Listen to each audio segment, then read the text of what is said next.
Hello, welcome to all of you. I am happy to meet you a few days before the new year. Today I will introduce you to a new interesting video. Don't forget to subscribe and like my channel. Even with today's inflation, $125 grand seems like a ton of money for a luxury compact SUV.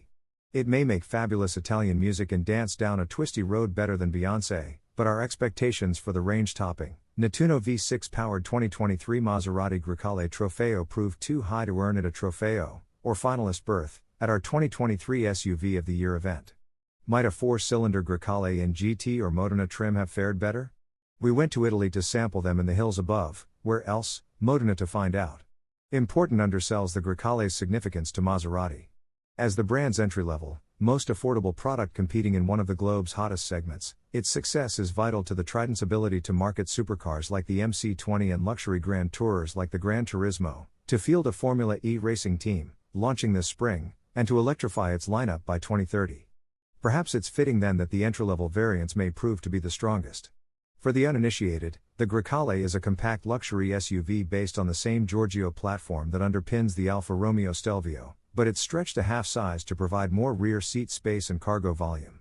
Its interior is finished and trimmed to the same high standard Maserati is renowned for, even when its cars were grossly subpar. Think De Tomaso-era biturbos.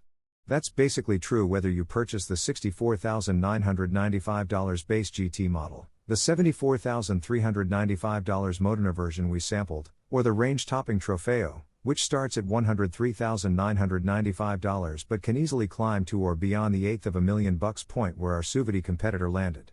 Given their similarities, our team drew inevitable comparisons between the Grecale Trofeo and Alfa's Stelvio Quadrifoglio. Although we found it every bit as engaging to drive as the Quadrifoglio, we thought the Trofeo's overall dynamic experience was insufficiently upgraded to warrant the 21% difference in base price. Its added size and opulence increased its weight beyond what the Nettuno V6's added power and torque could compensate for, leaving the Maserati a couple tenths behind the Alfa at the dragstrip and on our Figure 8 test.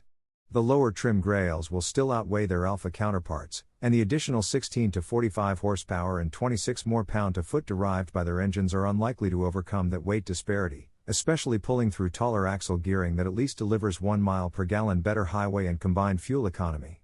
But the handling remains razor-sharp, with decent ride quality, even on the optional 21-inch wheels. The Grecale feels vastly more special than its Alfa Romeo cousin inside and out, and this is where it earns its 25% base price bump, Stelvio T to Grecale GT. Materials throughout its interior are thoroughly upscale, and virtually nothing looks like it was shared with another Stellantis vehicle. Plus, you get several items not available on the Stelvio, like a head-up display, a virtual analog clock screen offering different design themes and the option of displaying info like G-forces, and a superb Italian Sonos Faber sound system. We appreciate that there are some performance screens that seem borrowed from the Dodge/SRT gang. And the breadth of color and trim options that can be selected by those willing to order one definitely separate the Grecale from lesser compact luxury SUVs. Its 2.0-liter turbocharged engine revs freely with a pleasing growl, and the transmission clicks off quick shifts either on its own according to which of the 5 modes is selected, Comfort, GT, Sport, Race, and Off-Road, or via the shift paddles. Chassis and powertrain behavior in each of those modes is overseen by the Grecale's Vehicle Dynamic Control Module, VDCM, another item not shared with the Stelvio. Designed in-house and building off the MC20 Chassis Domain Control Module, CDCM, the system is well tuned to allow varying degrees of chassis slip in the different modes, too. The boutique nature and elevated pricing of a Maserati guarantees exclusivity, but the flip side of a small automaker developing much of its own user interface can mean some quirky functionality and programming. There were interestingly curated warning tones unlike those in any other car, cool, that often left us wondering what transgression or vehicle condition we were being warned of, not so cool. That great stereo could use a volume knob, and the overall mileage odometer isn't visible in all cluster configurations as it probably should be.